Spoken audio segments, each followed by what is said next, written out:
Red Bull's Max Verstappen is currently leading the World Championship, which for a non-Mercedes driver has been a very rare occurrence in the hybrid era. With a close championship battle, teams and drivers try to use everything to their advantage, and that also means mind games off the track. Mercedes team boss Toto Wolff has now shifted his focus to Red Bull driver Max Verstappen while speaking to Frankfurter Allgemeine Zeitung. I'm your host Dillon Shelley, and first up on Formula World, is Wolff playing mind games with Max Verstappen? Wolff started off by recognising Max's talents, only to intersperse it with Max's shortcomings. He can definitely become world champion, but he still makes small mistakes because he is young. However, his speed and car control are great. He then explained why being second in the championship at this point is better. You can't keep making so many mistakes because Lewis is at the top of his game. It's also a lot easier to be the hunter. That's why this situation suits us so well. He then cited a few examples of these mistakes. Red Bull cannot deny they are the favourite.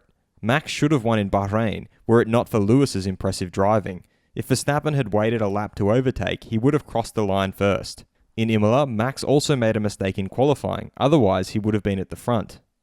He signed off by suggesting that Red Bull haven't utilised the full potential of their car.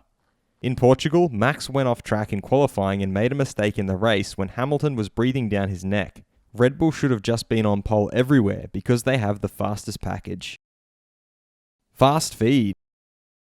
Retired F1 world champion Jenson Button feels that his former teammate and current Mercedes driver Lewis Hamilton has come a long way. He really has. Button further revealed that Lewis had a lot of insecurities in the past with racing. Button remembers the time Lewis thought he'd unfollowed him on social media when they were teammates. He also thinks that Lewis is going to achieve more than possibly any F1 driver has this year in F1, and he's using it for good.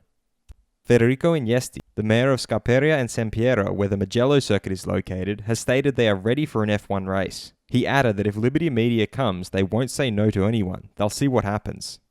McLaren's Lando Norris is confident for certain tracks because of this result in Monaco, places like Singapore for example. Tracks that are more like Barcelona, he's a bit more nervous about, Norris added. Baku, he yeses, can be half confident, half nervous, mixed feelings. Red Bull advisor Helmut Marko is of the opinion that if everything goes well, then the old quality of drivers will return, and he hopes that that will be the case with Daniel Ricciardo as well. Circuit designer Hermann Tilke has pointed out that a unique feature of Baku is that it is the fastest street circuit in the world. Retired F1 world champion Nico Rosberg feels that the Alpine is a difficult car to drive, and Fernando Alonso is not enjoying it. He added that Alonso has spent 2 years away, and it will take a little time to be in full swing again. He also revealed that being the team boss of his Extreme E team is a new challenge for him because he's never been on this opposite side of the road. Now he looks back, and when he used to criticize Toto, now he's like, oh shit, okay, maybe I shouldn't criticize him. He further elaborated that it's actually quite difficult to be in that role.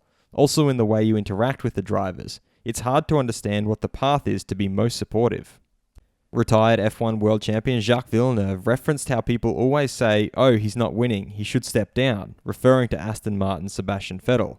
He added that if he can still drive in Formula 1 having fun driving a car and making millions in the process, why should you step down? Do you believe Toto Wolff when he says that Red Bull have the fastest package? Head over to my community page to vote in the poll and let me know what you think in the comments. And if you liked this video, feel free to subscribe and check out my others for all the latest in the world of Formula 1.